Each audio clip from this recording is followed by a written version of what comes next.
Good morning, everybody. I am here at Indu season. I'm enjoying a cup of coffee this morning. For those of you who are just joining me for the first time, I'm Lucy Bryant, licensed midwife in Florida, also a certified professional midwife, nationally recognized.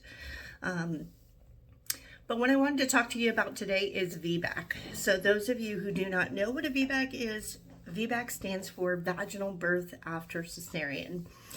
I am a VBAC mom, and so I'm super passionate about the idea of moms having the opportunity to have a vaginal delivery after a cesarean.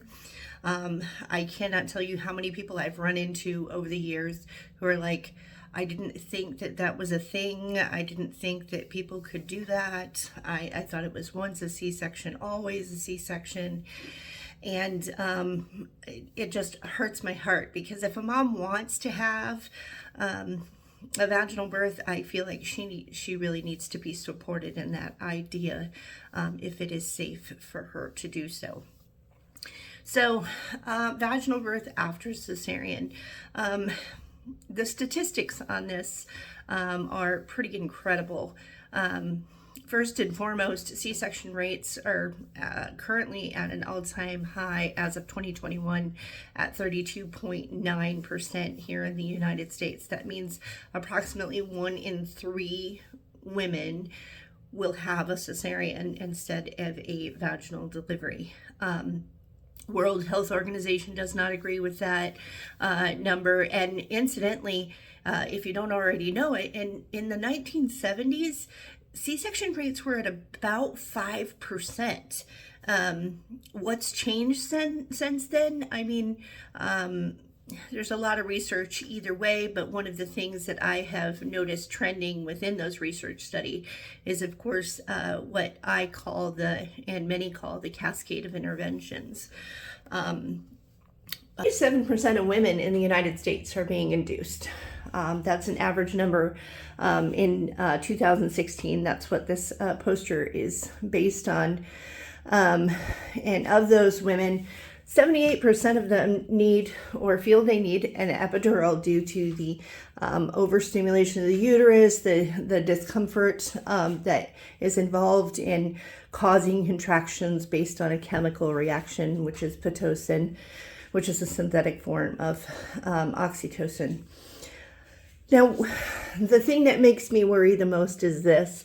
So of these women who don't get induced and they don't choose an epidural, they're still showing a 5% C-section rate.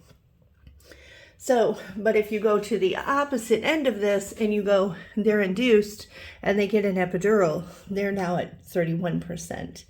So a 6-fold increase in I'm going to have a natural delivery to I'm going to be induced. That's pretty crazy. And there's numbers in between here too. Like some women who have an induction are able to not have an epidural, and they're decreased significantly as well. VBAC is super near and dear to my heart because of my success story and the many success stories that I've been a part of for moms who've had VBACs. One of the other things that most people don't know is that there's a 39% decrease in women who desire to do a VBAC and choose to VBAC at home with a licensed professional who is able to monitor that delivery there at their home.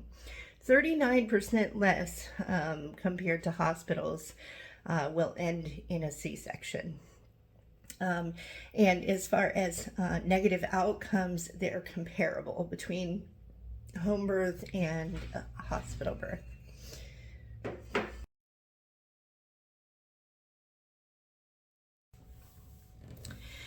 Anyway, just to close things off, I said all that to say this. If you are a mom who's had a C-section and you feel confident in your body and what you are capable of doing, and you want to have a vaginal birth after a cesarean. Number one, find a provider that is truly VBAC friendly. And even VBAC encouraging would probably be the word that I use.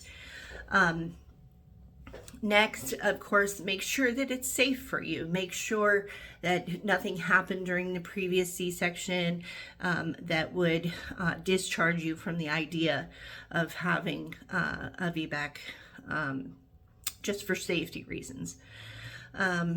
Once you've done that, then you have to decide, okay, where am I going to deliver? Am I going to deliver at home, or am I going to deliver at a birth center, or am I going to deliver at the hospital?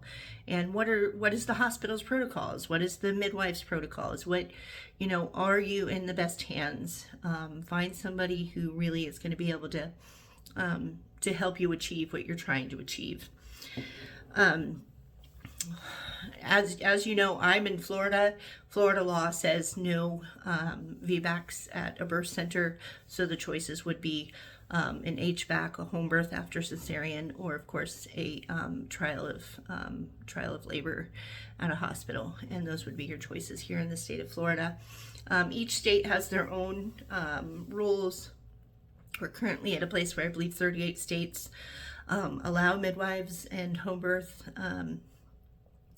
So really finding out what the laws are in your area and making sure that you're not only within the confines of the law, but also within the confines of your particular experience with C-section and what's the most safe for you.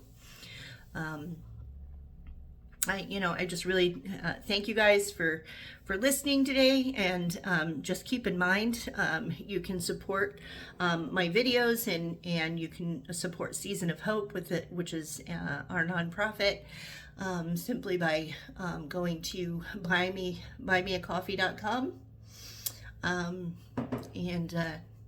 thank you and have a blessed day.